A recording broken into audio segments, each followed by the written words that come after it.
What is up, my friends? You are very welcome along to Tuesday's Anfield Agenda News Roundup. Loads for me to go through over the next 8 to 10 minutes, so I'm not going to waste any time and I'm going to get straight into it. You know the drill. If you enjoy it, hit the like button, leave your comments below, and don't forget to hit the subscribe button if you haven't done so. The first story, ladies and gentlemen, that I have for you guys today is an old link that's come back up again as we approach silly season, and it's apparently that Liverpool and Bayern Munich are both interested in Alan Varela of Porto. He has a release clause of €70 million, or about £60 million in his contract. And I don't know if this is a lazy link, because as I've mentioned, it is a player that has come up on a couple of occasions over the last couple of transfer windows. Take it with a pinch of salt. I do feel like we will be looking for a midfielder. I said to you guys yesterday, I love the idea of Ederson from Atalanta, but this outlet over there in Portugal have linked Liverpool and Bayern Munich with a move for Alan Varela. So again, take it with a pinch of salt, but that is the first of today's news stories. Next up, my friends, it is a one that we spoke about a couple of weeks ago. The news around Caoimhín Kelleher's potential departure is growing in recent days. Celtic have been linked along with a couple of other clubs, and Liverpool have a valuation of about 20 million. So that would mean, if Caoimhín did move on, that Liverpool would need a number two. And a couple of names that have been doing the rounds we've spoken about, and one of them is reported again today by Footy Insider. It said Liverpool and Newcastle are set to go head-to-head for Burnley's £20 million goalkeeper, 20 million rated goalkeeper James Trafford. Now, for me on this one, Newcastle would probably be the better fit. They most likely need a first choice goalkeeper, and I can't imagine Trafford wanting to go from Burnley's first team to being a backup at Liverpool. If we could convince him, brilliant. I do rate him as a keeper, but for me, I think it's over the top for Liverpool to be looking to bring in that much of an established keeper as a number two. So maybe keep an eye on the Feyenoord keeper, because his name has been doing the rounds as well. But this story from Footy Insider said Liverpool are set to go head to head with Newcastle to sign Burnley goalkeeper James Trafford, who's valued at around 20 million. No problem with the calibre of the player, just don't believe that Liverpool are going to look for a number one at a club like Burnley to come in as a number two to Liverpool, with Newcastle probably having a better shout to say you can come straight into the first team. So I would say take that one also with a pinch of salt. The next one up, though, we can say as confirmed, Liverpool have put a valuation on Sepp van den Berg of about £20 million. Mainz are very eager to keep him in Germany. He played a huge role in their successful, I say successful, they avoided relegation from the Bundesliga, which is successful, I guess. So they believe, there are stories coming from Germany suggested that they had an option to buy him for about £4.3 million, which Liverpool have moved quickly to rubbish. James Pearce wrote a piece in The Athletic today saying Liverpool have put that £20 million valuation on, but no decision will be made on the future until pre-season starts and Arne Slot comes in. Again, you're going to see a lot of conjecture. Yesterday, I believe it was David Lynch said that he doesn't think that there will be a long-term place at Liverpool for Sepp van den Berg, but we'll have to wait and see. And people are going to laugh at the valuation, but remember, Jared Branthwaite at Everton is probably going to be quoted at about 50 million quid, and he just about helped Everton avoid relegation.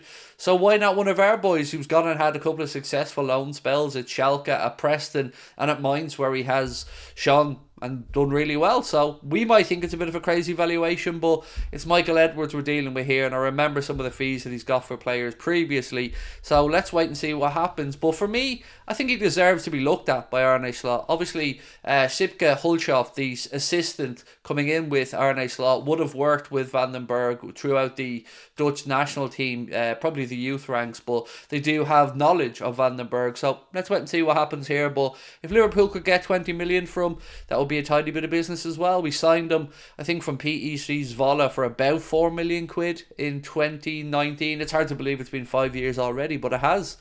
The next story we have for you today is just another one saying that Liverpool and Chelsea are looking to go head-to-head to try and sign Leeds United winger Crescencio Somerville. This link, or these links to Somerville, just have not gone away over the past few months, and every day there's more and more stories coming up about Liverpool looking to press ahead.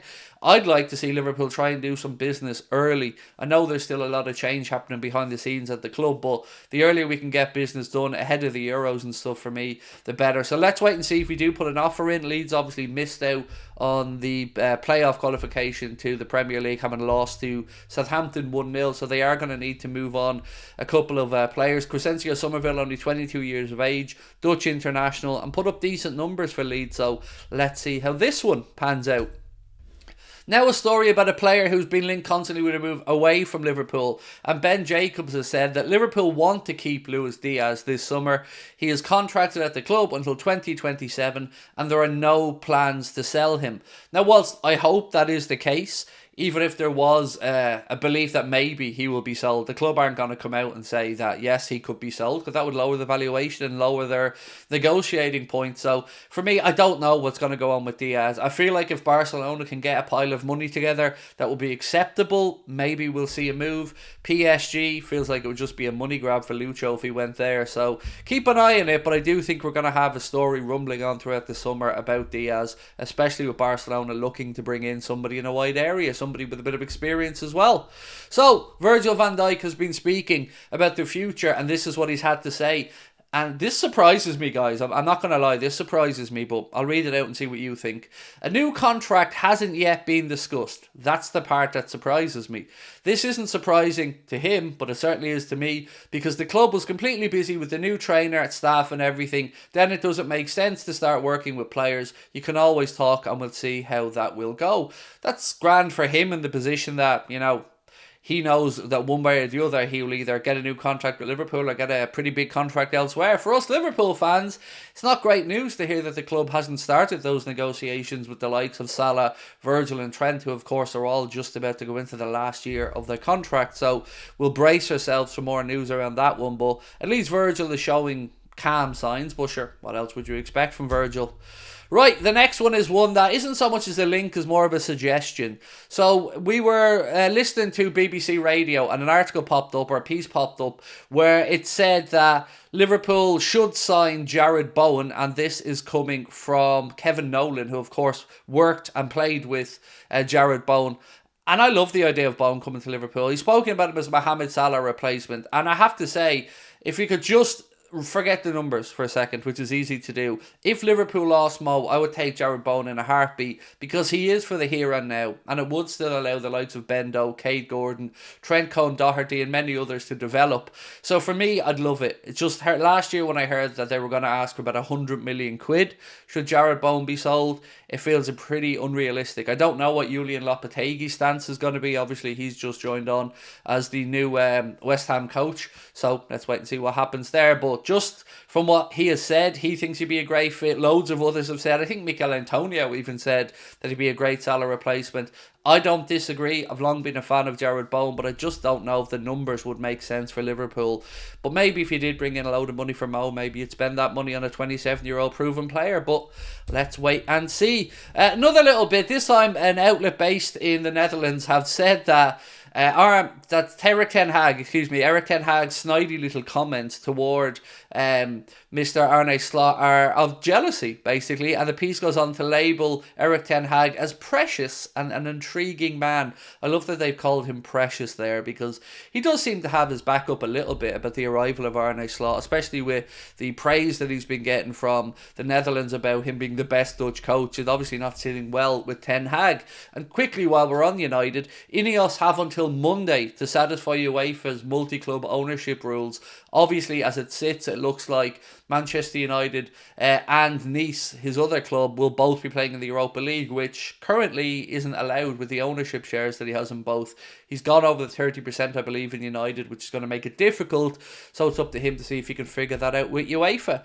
The last little story that I have for you guys today just popped up as I was going live, and it's coming from Mundo Deportivo, but it's come from an interview that Rodrigo, the Real Madrid winger, has done with DAZN, where he was asked about his future, and he said, anything can happen. I have a contract here, but I don't know. I've always wanted to be at the club, but let's see.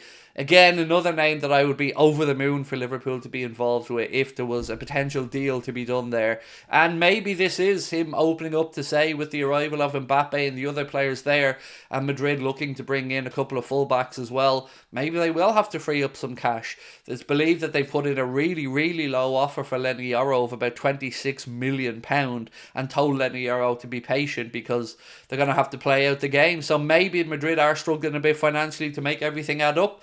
And again, I would say, with previous interest in Rodrigo when he was at Santos, and if there was an option for Liverpool to sign him in any way, shape or form, I'd be all over it. Now, we will discuss this story in more detail when I get more detail on it tonight at 8:30, so I hope you can join us for that. Until then, thank you for tuning in. Just a reminder that we have the Belfast show coming up in just a few days as well. Tickets are still on sale on Ticketmaster if you'd like to come along and join us on Friday night. Only 3 days away now. It's going to be fun. Can't wait to come up and see you guys up in Belfast. And I'll catch up with you at 8:30. Until then, thank you for watching. Bye-bye.